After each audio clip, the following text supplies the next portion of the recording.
আজকে হলো 13ই নভেম্বর। আজকে আমি 100 টাকা দিয়ে সার্ভাইভ করবো আমাদের শরীয়তপুর শহরে। আমি কি পারবো আজকে সারাদিন টিকে থাকতে? আমি কি পারবো আমার কদম জোড়া নিয়ে বাসায় ফিরতে? দেখা যাক এই প্রতিকূল পরিবেশে কিভাবে আজকে আমি সার্ভাইভ করি।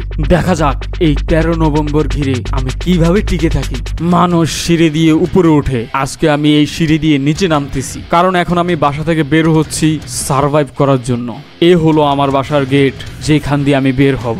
মনের মধ্যে এক আতঙ্ক কাজ করতেছে, কি হবে আজকে এই ভেবে আমি পিছন মুড়ে গেলাম, কিন্তু আবার সাহস নিয়ে আমি বের হয়ে পড়লাম।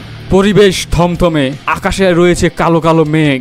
মেঘের জন্য দেখা যাচ্ছে না সূর্য মামাকে। সাথে রয়েছে ছোট ভাইয়ের বড় ভাই, দুই ভাই যেখানে ভয় নেই সেখানে। তো গাইস বাইরে বের হয়ে গেছি, এখন খুব ক্ষুধা লাগছে। এখন করা লাগবে সকালের নাস্তা। টাকা লইছি 50 টাকা লই। রিফাতকে ভিক্ষুকের মতো বসিয়ে রেখে আমি বাসা থেকে 100 টাকা নিতে গেলাম। সার্ভাইভ করতে বের হয়েছি, কিন্তু টাকা আনিনি। এটার মানে আপনারা কি বুঝতে পেরেছেন? আমাদের কাছে টাকা এখন ম্যাটার করে না, কারণ যার কাছে যেটা নেই তার কাছে সেটা ম্যাটারই করে না। তো গাইস এখন সকাল 10টা বাজে, কারণ আমরা সকাল 10টা বাজে থেকেই চ্যালেঞ্জ শুরু করি। এখন ক্ষুধা লেগে গেছে, এখন করবো সকালের নাস্তা, যার জন্য আমার বাজেট বলেই তো দিছি মাত্র 100 টাকা। তো চলো বাজারে যাওয়া যাক। বাজারে যাওয়ার জন্য আমরা এই জনমানবহীন রাস্তায় চলে আসলাম, যেখানে নেই একটি মানুষ, একটি গাড়ি, একটি বাতাস, শুধু রয়েছে উট পাখি। এই যে উট পাখির বাচ্চা, সরি একটা মিস্টেক হয়ে গেছে, এটা উট পাখির বাচ্চা নয়, এটা ডাইনোসরের বাচ্চা। তো যাই হোক, সামনে দেখতে পাচ্ছেন একটা উড়োজাহাজ চলে আসলো। এটা হচ্ছে এলিয়েনের স্পেসশিপ, যেটার নাম হচ্ছে অটো, ব্যাটারি চালিত অটো। এটা দিয়ে যাব আমরা এই জনমানবহীন এলাকার বাজারে। তারপরে চলে আসলাম এই জনমানবহীন এলাকার বাজারের আদিবাসীর দোকানে, যেখানে তাদের খাবার হচ্ছে রুটি আর ভাজি, যেটাকে আমরা 2025 সালে বলে থাকি রুটি আর ভাজি। এখানে দেখতে পাচ্ছেন একটি মানুষও নেই। হ্যাঁ, আসলে একটি মানুষও নেই, এগুলা সব হচ্ছে উট পাখি। আর এইখানে যে রুটিগুলা বানানো হয়েছে, যে আটা দিয়ে বানানো হয়েছে, সে আটা 120 বছর পুরনো আটা। মানে আমরা বলতে পারি এই রুটি এনশিয়েন্ট রুটি। দেখা যাক এটা টেস্ট কেমন হয়। আমি এখন যেই জায়গা দিয়ে যাচ্ছি এটা খুবই ডেঞ্জারাস। মঙ্গল গ্রহের রাস্তা পৃথিবীর থেকে অনেক কঠিন রাস্তা। তো গাইস, যেহেতু মঙ্গল গ্রহে যাইতেছি, তো একটা সিনেমেটিক শট তো মাংতা হ্যাঁ, কারণ কোটি কোটি টাকা ইনভেস্ট করছে নাসা। তো সিনেমেটিক শট এনজয় করো। ওহো হো হো হো হো হো হো হো।